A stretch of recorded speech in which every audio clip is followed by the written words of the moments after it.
شریعت اور مطلب بالکل شریعت کے اعتبار سے یا اس کے خلاف اگر ہو تو نہیں مانا جاتا، لیکن اگر لوگوں کی صحت کے لیے، ان کی جان کے لیے اس قسم کا کوئی حکم نامہ دیا جائے تو کیا وہ ماننا علماء کرام پہ اس کی پابندی نہیں ہوگی؟ میرے خیال میں آپ کو خود بھی یہ احساس ہو گیا ہوگا جی کہ اب حکومت کہہ رہی کہ 18 تاریخ کو ہم علماء سے مشورہ کریں گے. جی صاحبزادہ نور الحق قادری آن ریکارڈ کئی ٹیلی ویژن پہ کہہ چکے ہیں کہ ہم مشورہ کریں گے اور ہم کسی نہ کسی امید نتیجے پہ پہنچ سکتا ہوں. میرا تو نقطہ یہ ہے کہ کیا یہ مشورہ چین میں جب شروع ہوا تو اس وقت یا پاکستان میں پہلا کیس ملا تو اس کے فوراً بعد یہ مشورہ نہیں ہو سکتا تھا؟ اس لیے کہ مولانا منیب الرحمان کا نقطہ نظر یہ ہو سکتا ہے کہ وہ 3 اور 5 کے بجائے ایک صف کے اندر ایک آدمی کے بعد گیپ، پھر دوسرا، پھر ایک گیپ، پھر دوسرا. تو یہ حاجی صاحب یہاں آپ سے ایک بات، اب آپ نے کہا مشورے کی بات کی، سر ایوان صدر میں باقاعدہ کانفرنس بلائی گئی اور وہاں پہ بھی فیصلہ کیا گیا. گورنر ہاؤس میں باقاعدہ جو علماء کرام تھے، مفتی منیب الرحمان صاحب، علامہ تقی عثمانی صاحب، ان تمام جو علماء کرام ہیں ان کو بلا کے ان کو باقاعدہ اعتماد میں لے کے فیصلے کیے گئے. سر اس کے بعد کس قسم کا اور مشاورت کی ضرورت تھی؟ دیکھیں گورنر ہاؤس میں جو مشاورتی اجلاس کے بعد ان کے لان میں پریس کانفرنس ہوئی تھی. جی وہ پریس کانفرنس میں اور بھی لوگوں نے خطاب کیا تھا، لیکن بنیادی طور پر مفتی منیب الرحمان صاحب اور مفتی تقی عثمانی صاحب نے کیا تھا. جی اس میں بھی اعلان جو خود میں نے براہ راست ٹیلی ویژن سے لائیو سنا تھا، کیونکہ وہ گورنر ہاؤس میں ہو رہی تو لائیو تھی، کہ اس سلسلے میں ہم احتیاطی تدبیر اختیار کریں گے، آدمیوں کی تعداد قلیل کر دیں گے، لوگ وضو کر گھر پر کریں گے، سنت گھر پہ پڑھیں گے، اور مسجد میں قلیل تعداد آئے گی، اور اس کے بعد صرف عربی کا خطبہ ہوگا، اردو کی تقریر نہیں ہوگی. جب لوگ اس طرح آپ سے مشورے سے کنونس ہونے کے قریب ہوں تو مہینہ 2 مہینہ مشورہ کرنے میں لگا دینا یہ مشکل. سر لیکن اس کے ساتھ ہی ساتھ ایوان صدر میں بھی باقاعدہ ایک مشاورتی اجلاس ہوا تھا جس میں باقاعدہ جمعے کی جو نماز ہے اس کے لیے کہا گیا تھا کہ صرف 3 سے 5 افراد جو ہے وہ شریک ہوں گے. سر وہ اجلاس بھی تو ہوا تھا نا جو کہ ایوان صدر میں ہوا. صدر مملکت ڈاکٹر عارف علوی نے باقاعدہ تمام علماء کرام کے ساتھ مشاورت کے بعد ایک اعلامیہ جاری کیا تھا. آپ کے تو علم ہے کہ جب یہ اجلاس گورنر صدر میں ایوان صدر میں ہوا تھا اس وقت تک ہماری فلائٹس بند ہو گئی تھی، اور علماء کے لیے یہ ویڈیو لنک پر گفتگو کرنے کی کوئی بہت زیادہ پریکٹس اتنی نہیں ہوتی. لیکن اس کے وہ کانفرنس کے رزلٹ بھی میں نے ٹی وی میں سنے، اور اس کے بعد مفتی منیب الرحمان نے کہا کہ 3 اور 5 والی بات تو وہاں صرف زیر بحث آئی تھی. ہم اس سے ایگری اس لیے نہیں کر رہے کہ 3 آدمیوں کے بعد چوتھا، 5واں، 6واں، 10واں، 12واں، 20واں آدمی جو آئے گا تو اس کو روکے گا کون؟ ظاہر مسجد کے امام کی یہ کیپیسٹی نہیں ہوتی، مؤذن کی اور خادم کی، کہ وہ 3-5 کے بعد دروازہ بند کر دیں. تو اس لیے یہ ڈیفیکلٹی صرف ہو اسی لیے رہی ہے، ورنہ جو صاحبزادہ نور الحق آج کہہ رہے ہیں آج ٹیلی ویژن پہ کہ ہم اس سلسلے میں جلدی مشورہ کریں گے، وہ پریزیڈنٹ یا پرائم منسٹر کے جہاز میں ایک ٹور کر لیتے کراچی، بلوچستان. دیکھیں بات اس میں یہ ہے کہ حکومت کو تعاون چاہیے تو حکومت کو اپوزیشن سے بھی مشورہ کرنا چاہیے، تمام پولیٹیکل پارٹی سے بھی کرنا چاہیے. یہ چونکہ ایک ریلیجیس ٹائپ کا ٹاپک ہے اس لیے ہم یہ زور دے رہے تھے، اور میں خود ان علماء کے ساتھ بیٹھتا رہتا ہوں.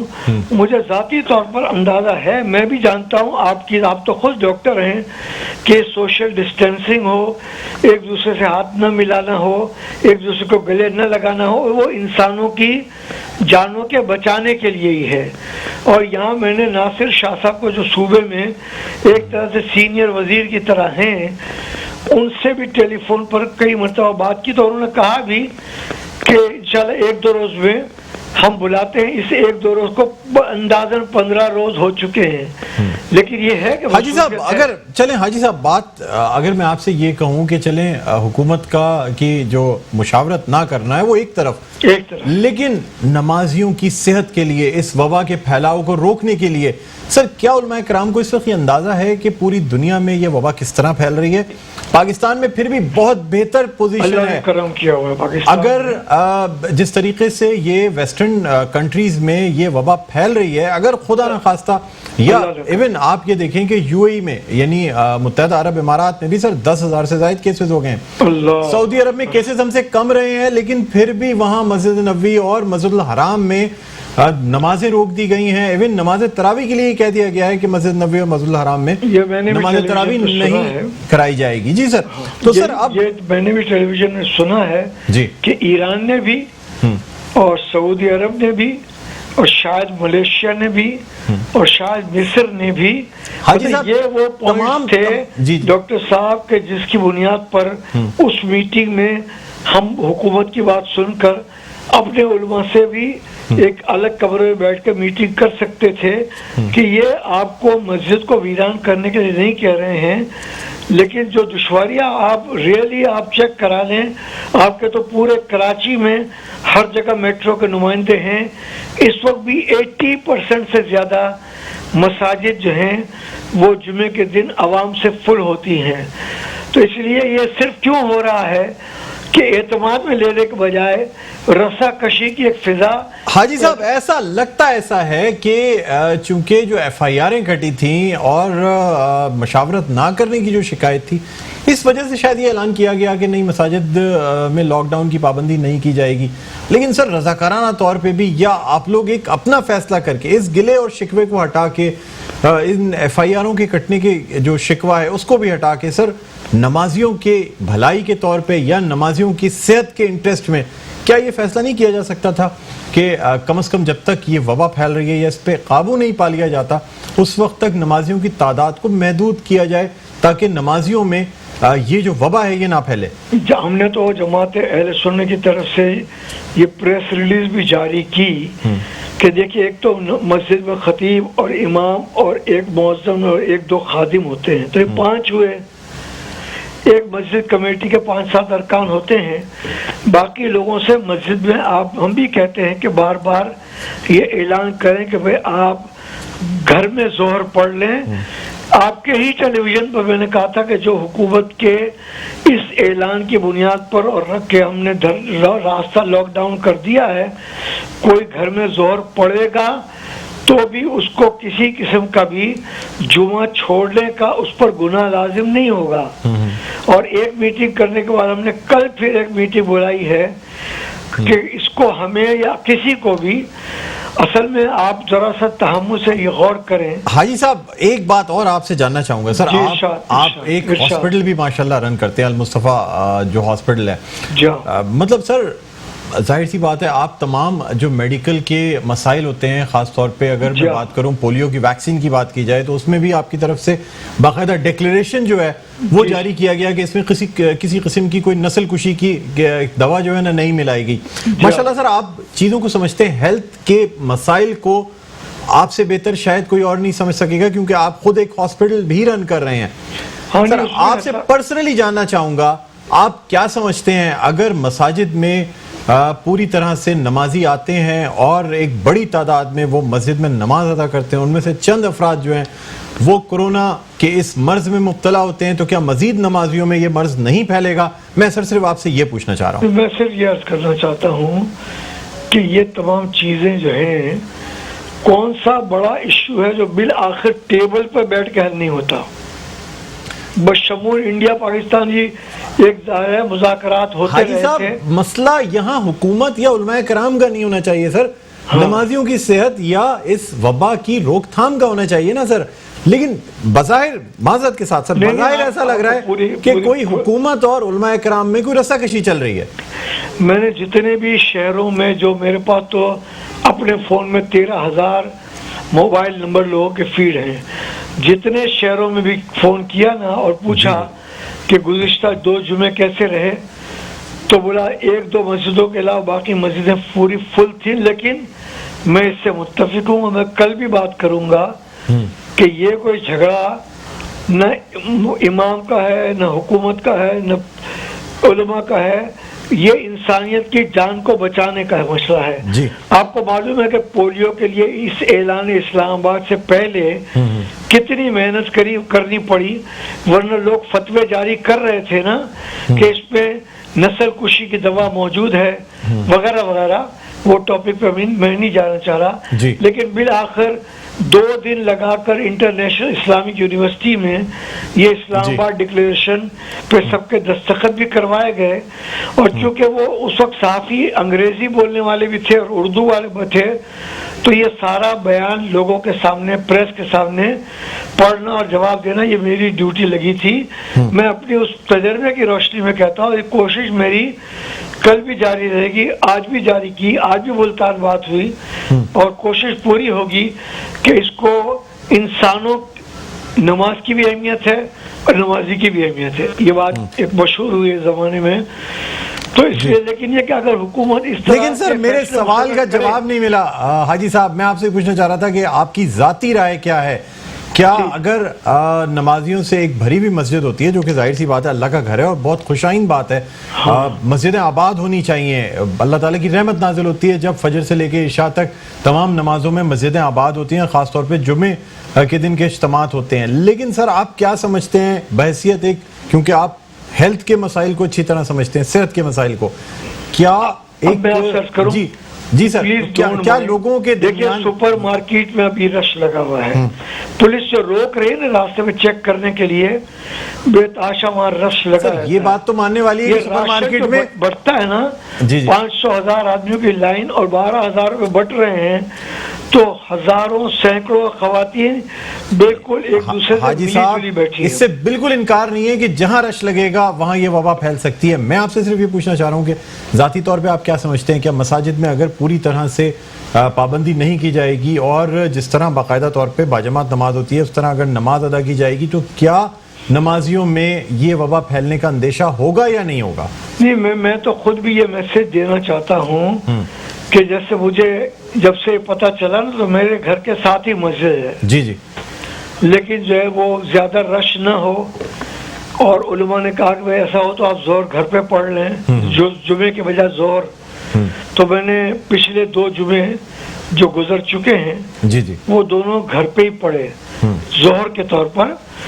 اور میں کل کے علماء کی میٹنگ میں بھی شریک ہوں گا. میں تو عالم نہیں ہوں، ان کا خادم ہوں، اور اپنا تو رول پلے ادا کروں گا کہ کسی طرح بھی اس کو ایشو نہ بنایا جائے یا انا کا مسئلہ نہ بنایا جائے. بیٹھ کر اس کو اس طرح سالو کیا جائے کہ لوگوں کی زندگی بھی باقی رہے. اور حکومتیں یہ جو اعلان کر دیتی ہے نا کہ ہم نماز نہیں ہوگی، تراویح نہیں ہوگی، فلاں نہیں ہوگی، آپ ٹھنڈے دل سے سوچیں. آپ ایک باشعور آدمی ہیں، پروگرام کنڈکٹ کرتے ہیں، کیا یہ میٹنگ اس سے پہلے علماء سے ان کو نہیں کر لینی چاہیے تھی؟ انہوں نے نہیں کی، لیکن پھر بھی ہم نے ایک میٹنگ کل پھر بلائی ہے، اور آج بھی میں نے ملتان سے تھوڑی سی ہدایت لی ہے کہ کسی طرح بھی اس کو انسانوں کی جان بچانے کے معاملے کی طرف توجہ لی جائی جائے. ٹھیک ہے، بہت شکریہ. حاجی حنیف طیب صاحب بانی المصطفیٰ ویلفیئر ٹرسٹ ہمارے ساتھ موجود تھے. ناظرین اب دیکھنا یہ ہوگا کہ کل کا جو اجلاس بلایا گیا اس میں کیا فیصلہ کیا جاتا ہے. بہرحال یہاں ایک چھوٹا سا وقفہ لینا چاہیں گے، وقفے کے بعد دوبارہ آپ کی خدمت میں حاضر ہوتے ہیں. کہیں نہ جائیے گا، دیکھتے رہیے پروگرام خبر کی خبر.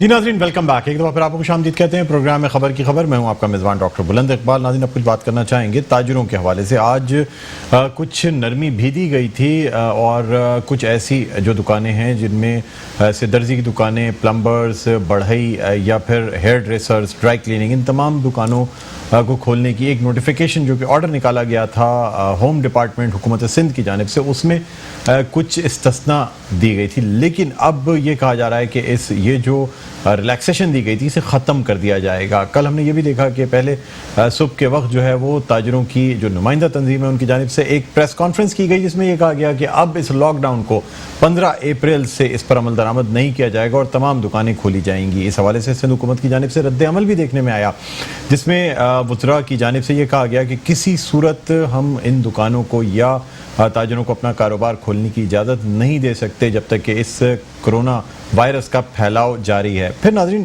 رات میں ایک میٹنگ بھی ہوئی جو کہ کمشنر کراچی افتخار شلوانی صاحب کے ساتھ تاجروں کی نمائندہ تنظیمیں اور ان کے جو رہنما ہیں ان کے درمیان ہوئی اور پھر رات میں یہ فیصلہ کیا گیا کہ کمشنر کراچی نے 2 دن کی مہلت لی ہے, یعنی 2 دن کے لیے دکانیں کھولنے کے فیصلے کو مؤخر کر دیا گیا ہے. یہاں تاجر تنظیموں کے درمیان کچھ اختلاف بھی نظر آیا. کچھ ایسی تاجر تنظیمیں تھیں جنہوں نے دکانیں کھولنے یا کاروبار کھولنے کے اس فیصلے سے صاف لا تعلقی کا اظہار کیا, لیکن جو میجورٹی تھی یعنی اکثریتی جو تاجر تھے ان کا یہ کہنا تھا کہ اب دکانوں کا بند رکھنا ممکن نہیں ہے اس لیے کہ لوگوں کے گھروں کا چولہا بجھنے والا ہے. بہرحال ناظرین اسی حوالے سے ہم بات کرنا چاہیں گے. اس وقت ہمارے ساتھ تاجروں کے ایک رہنما موجود ہیں عتیق میر صاحب جن سے ہم بات کریں گے. جی السلام علیکم عتیق میر صاحب, آپ کو خوش آمدید کہتے ہیں پروگرام خبر کی خبر میں. وعلیکم السلام. جی عتیق میر صاحب کیا کہتے ہیں, 2 دن کی مہلت لی گئی تھی اور آپ لوگوں نے بھی 2 دن کے لیے یہ فیصلہ مؤخر کر دیا تھا کاروبار کے کھولنے کا, تو اب کیا فیصلہ ہوا ہے سر, آگے کا لائے عمل کیا ہوگا؟ دیکھیے اس وقت جو صورتحال تاجروں کی ہے دن بہ دن یہ جو لاک ڈاؤن کا سلسلہ آگے جا رہا ہے تو سخت ختم ہو گئی. جو نچلے درجے کے لوگ ہیں ان کے گھر میں یوں سمجھے کہ فاقہ کشی کی صورتحال ہے. اگر ابتدا میں کسی نے ان کے گھروں میں راشن ڈلوا بھی دیا تھا تو ظاہر ہے وہ 8-10 دن 15 دن اس کے بعد دوبارہ کون پوچھتا ہے. تو یہ اسی طرح آگے آنے والے دن ہمیں جتنے گمبھیر نظر آ رہے ہیں تو تاجروں میں ایک طبقے میں بہت زیادہ فرسٹریشن پائی جاتی ہے اور جس کی بنا پہ یہ اعلان کیا گیا کہ ہم زبردستی دکانیں کھول دیں گے. حالانکہ یہ جذباتی بات ہے, نہ کھولنی تھی اور نہ ہی ایسا کوئی ارادہ تھا, لیکن چونکہ اپنی مشکل حکومت تک پہنچانی تھی میں ذاتی طور پر تو سر یہاں آپ سے ایک بات پوچھنا چاہوں گا عتیق میر صاحب, یعنی جو اعلان کیا گیا اتنے تاجروں کی نمائندہ تنظیموں کے ساتھ مل کے, تو کیا وہ صداقت پہ مبنی نہیں تھا, صرف حکومت کو ایک تھوڑا سا ٹریلر دکھانا تھا کہ ہم یہ دکانیں کھول سکتے ہیں, اس میں کوئی صداقت نہیں تھی؟ دیکھیں آپ جب فرسٹریشن کا شکار ہوتے ہیں تو پھر جو بات آپ کرتے ہیں جی وہ تکلیف کا اظہار ہوتی ہے, یعنی اس کے لیے آپ نے کوئی عمل نہیں کرنا ہوتا. کچھ چیزیں قابل عمل نہیں ہوتی کیونکہ ریاست کے سامنے کھڑا ہونا, ریاست سے ٹکرانا اور اس کے بعد جبری طور پر کاروبار کھول دینا یقیناً یہ تو ممکن نہیں ہے. کیونکہ دیکھیں اس وقت کراچی میں کون سا ادارہ ہے جو دکانوں کو کاروبار کو بند کرنے کے لیے سرگرم عمل نہیں ہے. فوری طور پہ گرفتاری ہو جاتی ہے, جرمانہ ہوتا ہے, اریسٹ کر دیتے ہیں, مطلب کافی کچھ تاجروں کے خلاف اقدام ہو رہے ہیں. تو ایسا پاسبل تو نہیں تھا, لیکن ہمیں اس حقیقت کو سمجھنا چاہیے جو اس مطالبے کا سبب بنی. وہ حقیقت اب بھی موجود ہے, وہ درد اب بھی موجود ہے, جس کے تحت ہم یہ کہتے ہیں کہ جس طریقے سے وفاقی سطح پر کچھ کاروبار کو جزوی طور پر ایک محدود طریقے سے اور محفوظ طریقے سے ایک ایسا پیس دیا گیا کہ بھئی آپ یہ بیمار وبا سے بھی بچنا ہے اور آپ نے کاروباری تباہی اس کو بھی سنبھالنا ہے. تو ایسا ہی چھوٹے تاجروں کے لیے حکومت سندھ کوئی ایس او پیز بنائے, اگر اس کی پاسداری ہو تو یقیناً ہمیں کام کرنے دیا جائے. جہاں کہیں بھی اس قانون کو توڑا جائے جو تحفظات کے تحت حکومت سندھ لاگو کرے گی تو حکومت کے پاس پھر آپشن موجود ہے کہ وہ اس خلاف ورزی کی صورت میں دوبارہ لاک ڈاؤن میں جا سکتی ہے. لیکن اس وقت ضروری ہو گیا ہے کہ رمضان المبارک قریب ہے, اس کے بعد عید ہے, اور پھر عتیق میر صاحب ذرائع یہ کہتے ہیں کہ شاید آپ لوگوں کی کوئی ایسی بھی انڈرسٹینڈنگ ہوئی ہے کہ کچھ آپ کو راشن جو آپ کے خاص طور پہ ورکرز ہیں ان کے لیے یا تو کوئی مالی امداد کر دی جائے جو